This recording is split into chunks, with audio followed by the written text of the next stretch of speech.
पुण्यातील गणेश विसर्जनाची उत्सुकता राज्यासह संबंधित देशभरातील नागरिकांना असते। या ठिकाणी देशातून विदेशातून देखील हे विसर्जन मिरवणूक पाहण्यासाठी नागरिक पुण्यामध्ये दाखल होत असतात आणि यातून सेलिब्रिटीसुद्धा चुकत नाहीत। मराठी कलावंतांना देखील पुण्यातील गणेश विसर्जनाचं विशेष आकर्षण असतं।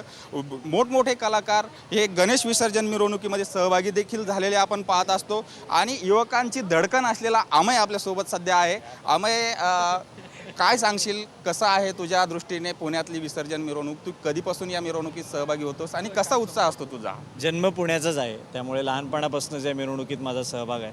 पूर्वी इथे आमच्या गावात दुकानसुद्धा होतं, त्यामुळे अख्खी फॅमिली आम्ही मिरवणुकीला दरवर्षी येतो। कामानिमित्त सतत प्रवास करायला लागतो, पण मी शक्यतो असा प्रयत्न करतो की विसर्जनाच्या दिवशी मी पुण्यातच असेल।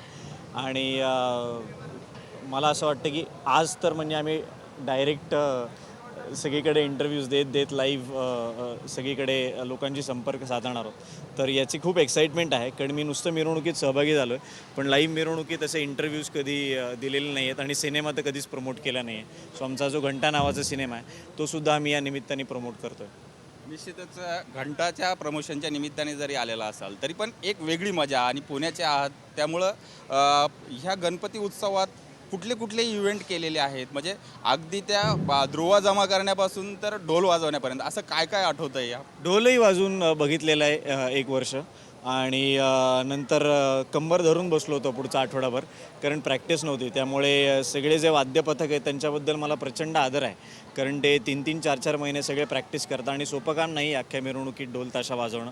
पण ती जिंग वेगळीच असते आणि तीच या शहराची आणि या शहरातल्या मिरवणुकीची मजा आहे। अगदी डॉल्बीवर सुद्धा नाचलेलो आहे लहान असताना, पण मला असं वाटतं की ते डॉल्बीचं प्रस्थ कमी होऊन ढोल पथकांचं प्रस्थ वाढतं आहे, या गोष्टीबद्दल मला खूप आनंद होतो। निश्चितच गुटगुटीत असा सक्षम आपण लहानपणीपासून पाहिलेला आहे आणि तो सक्षम देखील या या मिरवणुकीमध्ये सहभागी झालेला आहे। सक्षम, काय भावना आहेत तुझ्या? गुटगुटीत भावना आहेत का? आम्हासारखंच लहानपणापासून मी पण पुण्याचाच असल्या कारणाने विसर्जन मिरवणुकीत सहभागी लहानपणापासून होत असतो।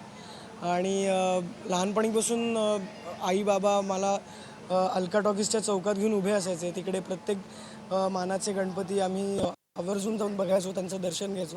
आणि नंतर शाळा संपल्यानंतर रात्री जागून दगडूशेठ हलवाईच्या मिरवणुकीतही आम्ही खूप धमाल करायचो आणि मजा करायचो, खूप नाचायचो। तर पुण्याच्या गणेशोत्सवाची खूप मजा आहे आणि दरवर्षी मला ती अनुभवायचा चान्स मिळतो। सो खूप भारी वाटतं। तू कधी ढोल वाजवलाय का? मी शाळेत असताना वाजवलेलं आहे। गुटगुटीत असताना हां, गुडगुड नाही, तू शाळेतच असल्यासारखं वाटतोस, म्हणजे असं. हे ॲक्च्युली प्रॉब्लेमॅटिक आहे थोडं, पण हां, शाळेत वाजवून बघितलं आहे ढोल आणि ताशा दोन्ही। पण त्याचं पुढे काही झालं नाही, कारण त्याला खूप प्रॅक्टिस लागते, खूप रिहर्सल लागते आणि 2-2, 3-3 महिने ते आधीपासून प्रॅक्टिस करत असतात प्रत्येक ढोल पथक। त्यामुळे आपण असं जाऊन आयत्या वेळी तिकडे त्यांच्यात सहभागी होणं मला बरोबर वाटत नाही। सो त्यांचा पण हिरमोड होतो आणि मग आपल्याला पण ते व्यवस्थित जमेल का नाही आपल्याला माहीत नाही। सो त्यांचं आपण दिलखुलासपणे ऐकायचं, हेच काय ते छान गोष्ट आहे। अगदी बरोबर आहे। त्याबरोबरच हँडसम बेअर बॉय आरो देखील आपल्यासोबत आहे, सेलिब्रिटी। तुला काय वाटतं या सगळ्या मिरवणुकीमध्ये सहभागी झाल्यानंतर? कसा आहे तुझा अनुभव?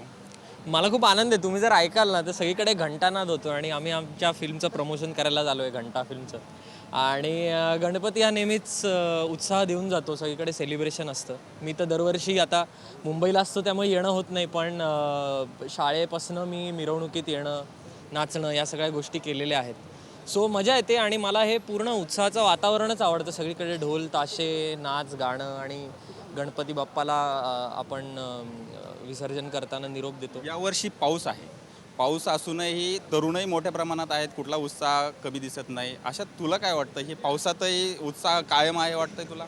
म्हणजे काय, तुम्ही बघा ना, आजूबाजूला बघा ना, तुमचा कॅमेरा जर फिरवलात तुम्ही आत्ता, तर तुम्हाला आत्ता इथे किती ढोल ताशा पथकाची गर्दी दिसेल। त्याच्यावरनंच मला वाटतं पाऊस वगैरे काय मॅटर करत नाही आणि गणपतीचा तो उत्साहच इतका मोठा असतो की त्यात पाऊस वगैरे सगळं विरून जातात या सगळ्या बाकीच्या गोष्टी। निश्चितच आपण सगळे सेलिब्रिटी या ठिकाणी पाहत असतो आणि हे विशेष करून हे तिघंजण आज त्यांच्या घंटा या सिनेमाचं प्रमोशन करण्यासाठी इथं आलेले आहेत आणि या सिनेमाबद्दल माझा सहकारी विनोद यांना विचारणार आहे, नेमकं कसा सिनेमा आहे आणि या सिनेमामध्ये काय पाहायला मिळणार आहे किंवा त्याची उत्सुकता काय असणार आहे। नाही, ही मुलं इथं आल्यानंतर आजूबाजूला प्रचंड गुलाब आलेले आहेत. म्हणजे तुम्ही बघा तुमच्या आजूबाजूला तुम्हाला गुलाब इकडे इकडे इकडे ते तिकडे बघतायत गुलाब म्हणून. तर होतं असं.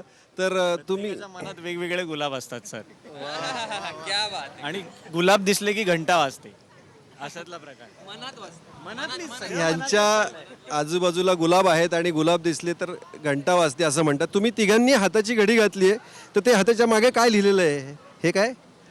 मग तुम्ही गणेशोत्सवामध्ये आलात आणि तुम्ही अशा नावाच्या फिल्मचं प्रमोशन करताय म्हणजे काय? कारण घंटा म्हणजे काय, घंटा जी असते मंदिरात जी घंटा असते किंवा शाळेमध्ये जी घंटा असते, तिसरी घंटा असते, ती ही घंटा, दुसरी कुठलीच नाही.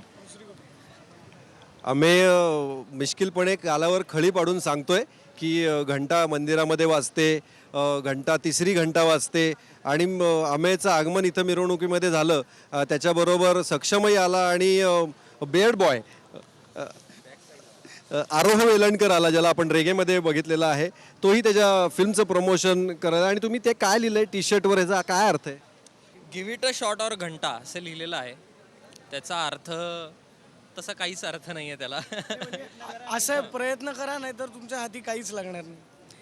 म्हणजे खरं तर आम्ही चांगला संदेशही देतोय सगळ्यांना मेसेज आहे खरं तर. की आयुष्यात तुम्ही कष्ट घ्या, प्रयत्न करा, नाहीतर घंटा काही मिळणार नाही. सामाजिक मेसेज पण आहे याच्यात एक. तर ही घंटा सर्व म्हणजे त्याला भरपूर इंटरप्रिटेशन्स आहेत. ती तुम्हाला फिल्म पाहिली की कळेल.